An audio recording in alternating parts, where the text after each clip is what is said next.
Welcome to Order in Chaos special episodes. Election season in Thailand just passed. Major disclaimer: we are not affiliated with affiliated any or party. aligned with any. We have no political views to express. This is purely a case study about one of the Politicians that have interesting character in this. He most gained recent- prominency, right? Yeah. He gained prominency in this election. We got to know about him, and us as foreigners, right? It was a very interesting way to run a campaign, and we felt that we could gain some lessons from the way that his strategy, right, and how that will translate for businesses, small and big alike, right? So Yeah. for some background information, Ken. Yes, so I was just doing some quick research on this guy. His name is Teh Mongkonkit. Yeah. And when I was doing this research, I was keyed in this question into AI to ask about giving a rundown of what this guy did, right? And you can't make this up, man.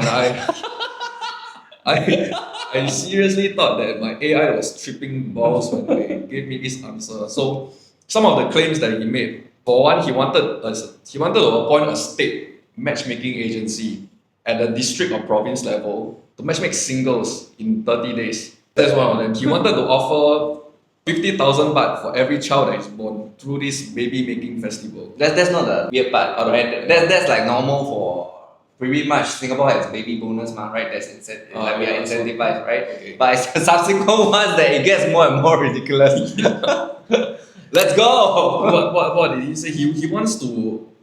He's an advocate for penis enlargement for fertility, and for tonics to be given to women aged 36 to 50, so that Thailand can hit 1 million births a year. And he also, for the sake of gender equality, he wants to allow women to marry For husbands. Okay, and then some of the futuristic projects that he mentioned during this campaign. He wanted to establish a dinosaur breeding park. He wants to establish Central Westgate Space Mall or a space station on Mars and the Moon. He wants to establish a space army and a nuclear weapons development.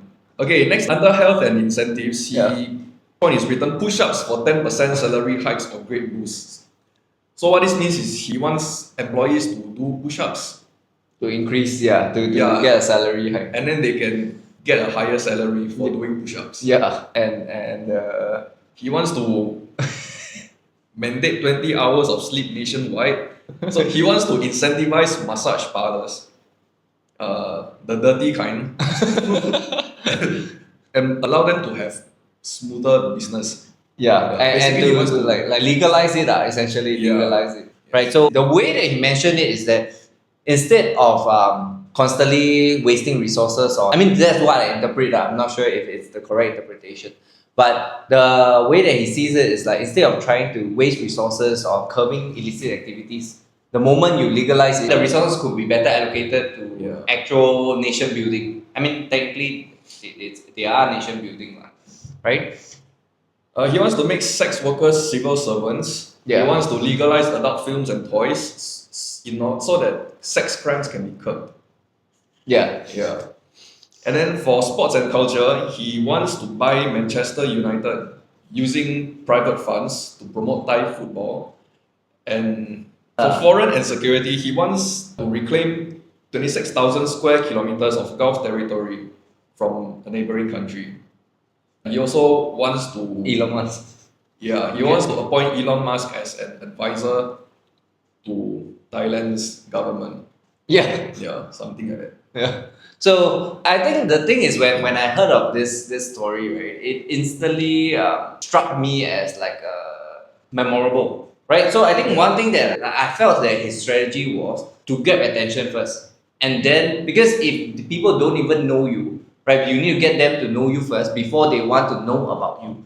So I think that's the part that we want to cover in this episode, where if you are nobody, right, and you try to be low profile, right? The thing is whether you have the rights to be low profile, because what I mean by rights is that people who have already have a successful conglomerate, right, then that's when they start thinking about being low profile. But for brands that are not even Especially in survival mode, then it's not something that they should be concerned with. you should be focused on growth and expansion and getting your name out there, right? right? So I mean, take a look at yourself first. I think this was covered by some other TikTokers as well. Is that you need to protect your reputation, but first you need to focus if you have a reputation to protect, right? That's number one, right? For him, I think one thing is that he does this thing called layering. Layering meaning that he gives you an absurd hook to get your attention first, but then he also inserts policies that sort of Makes sense.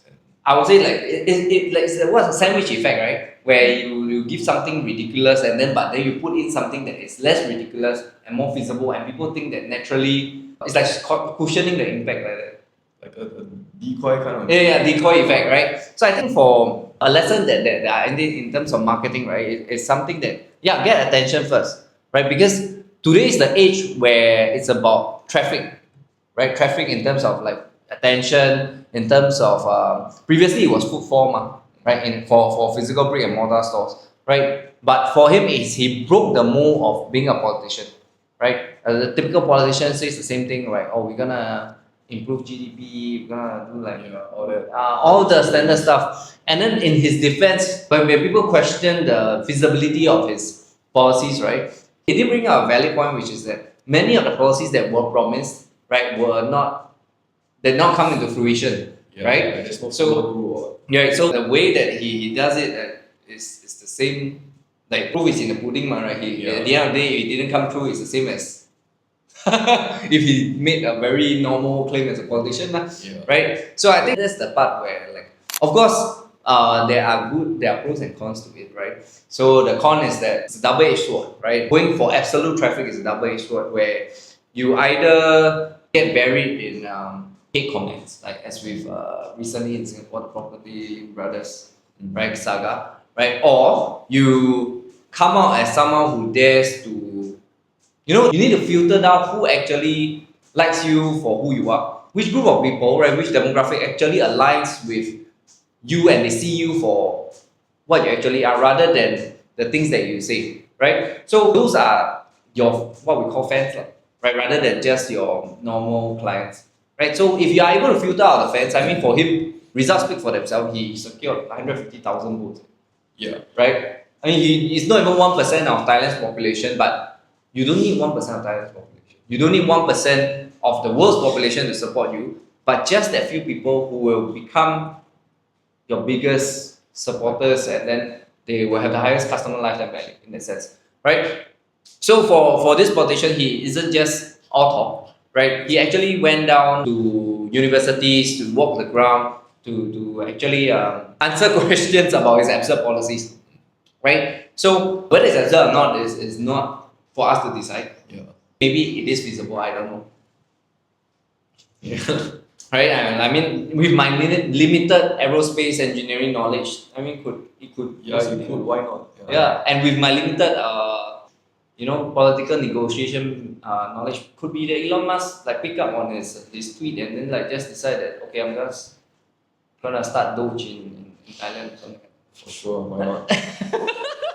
So I think that the point is right that you have to go with a drastic angle, right? So what we Shock value. yeah, shock value, right? So everything has a tipping point, meaning that a lot of times, right, to create an effect, right? So I think this was something that someone mentioned to me before, right? That you need a tipping point. Tipping point meaning that it doesn't mean just doing, I mean, being good yourself, but also it means that someone else has to be, I won't say doing badly, but not fulfilling on the promises or not meeting expectations or not caring about customer satisfaction. So someone has to be you're covering up for being different and you're doing different good. I think that's the thing that we want our viewers to take away from this episode is that this doesn't mean that I have a fixed mold. Okay, so of course, then back to one of the previous episodes, we mentioned that there's a fixed colors that gives a certain mood feel, right? So let's say blue gives you the sense of security, green makes you feel very nature aligned, right? I still stick to those, right? But there are times where I mean you don't let it affect your main brand architecture, right? You can do a small gimmick campaigns, tactics, right? So tactics do not change your strategy, but it doesn't mean that your tactics have to be very old school, safe, right? You can go and try new things. But of course, you must, as I mentioned, right, about it being a double-edged sword, you must be prepared for the consequences, whether it's good or bad, right? And I think in current age, right, there is no differentiation because you must understand that humans, our retention, our memory retention is getting shorter and shorter. We only remember the feeling associated with you or a particular product, a particular company, and not the actual statement that was being made. Right? If you see, let's say with this guy, right? The feeling that was that he's an interesting character. He's very interesting, right? He has a unique take of things, right? But two can be said in the negative connotation where it's like Full of shit. yeah, yeah. So I think that's the thing, right? But actually, like, it's two sides of the same. But the outcome is still he got 150,000. Yeah. So the outcome speaks for themselves, right? So I think we're not delving into the political side of things. We're not opinions on this, but it's like what we want to take away is the lesson. It's not really marketing; it's like advertising, right? Like getting attention, right? So your attention seeking can be like you can run attention seeking campaigns. Like this is what I mean, like attention, like you seek attention, right? But at the end of the day, right, you must still deliver on what is Aligned with the core of your brand. yeah. Yeah, at the end Yeah. of the day. So if the core of your brand is being like healthy, Yeah. right? But the thing is, let's say you must be healthy before you can advocate for health, Yes. right? I think that's the one thing that I got from him is that I respect him that he has the ability to advocate for the staying in shape, health, because he himself looks healthy. I don't know whether he actually is. He could be like, right? But he looks healthy, at least he stands for that. And that's the moment where, if you actually look at his audience demographic, right, the people that support him are actually millennials, 18, no, actually, even after that, the Gen Zs, right? So, Younger audience. yeah, the younger audiences, 18 to 30, right, which means that he must resonate to them, right? So the fact that his main target audience, that his supporters are from this particular demographic, it means that they actually believe in him. Like there is some proofs to Maybe not in his message, but in him as an yeah, it's him individual. as an Yeah. individual, right? Rather than the things that he say lah. But they believe in the brand, the Tay brand, right? You get it? So I think, I mean, personal branding is definitely, it ties in with what we have been advocating for, and we see the trend where you can start a company and people don't resonate anymore with like company brands. You get what I mean? Like it's not the logo, it's not the product, but actually it's the person who's running the operations.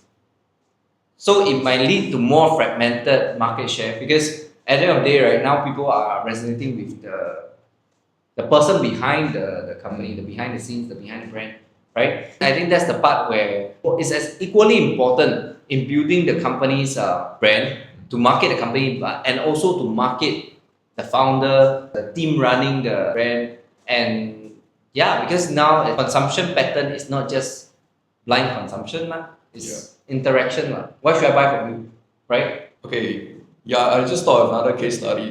Ah. So Tony from LC Sign.